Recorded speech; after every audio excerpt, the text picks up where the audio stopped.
রাজা, সে মূর্খ ছিল কিন্তু সে রাজা। তো রাজার অনুতপ্ত হলো যে আমি যেহেতু পড়াশোনা শিখিনি, তাহলে এবার শিখতে চাই, আমি শিখতে চাই, তার জন্য টিচার দরকার।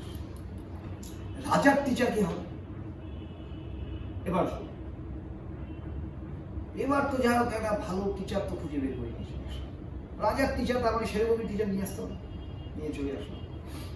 রাজা ভাবতে পারেন রাজা ওয়ার্ডের সাথে কত কি মিলে গেছে। রাজা মানে সিংহাসন, রাজা মানে মুকুট, রাজা মানে হয়তো বা একটা তরোয়াল সামনে, এই তো রাজা।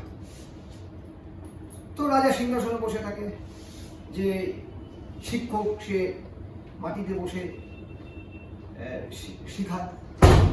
কিন্তু কিছুদিন যাওয়ার পরে ফিল করতে পারলো যে রাজা অ্যাকচুয়ালি কিছু শিখিনি। রাজা নিজেই ভাবছে আমি তো কিছু শিখতে পারিনি, 1-2 মাস 3 মাস হয়ে গেল, কিছু শিখতে পারিনি।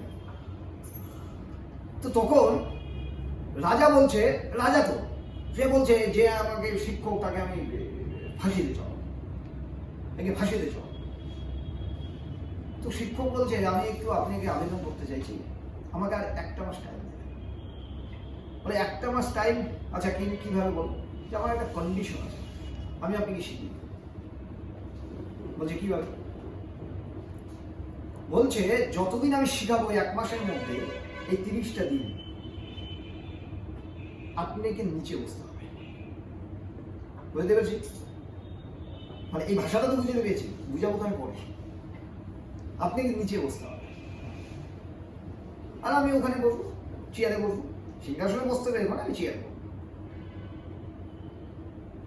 তো এই যে কয়েকটা দিন আমি আপনাকে ট্রিট করবো, এই ট্রিটটা আপনাকে সবসময়ের জন্য নিচে বসে আমার কাছ থেকে শিক্ষা দিতে হবে, মানে এডুকেশন নিতে হবে। বলছে ঠিক আছে, আমি শিখতে চাই। এবার 1 মাস পরে সব শিখে গেছে। কেন এটা হলো? যতক্ষণ পর্যন্ত প্রথম টাইম শিখতে পারেনি, তার প্রথম কারণ ছিল সে নিজেকে রাজা মনে করেছে। কিন্তু রাজা থাকলে শেখা যাবে না, তোমাকে স্টুডেন্ট হতে হবে। বুঝতে পেরেছি কথাটা? এখানে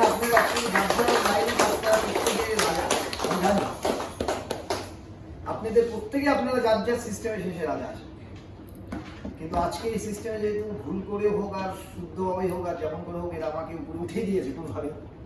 তো ঘটনা হচ্ছে আজকে রাজা কিন্তু আমি থাকতে চাইছি, ঠিক আছে?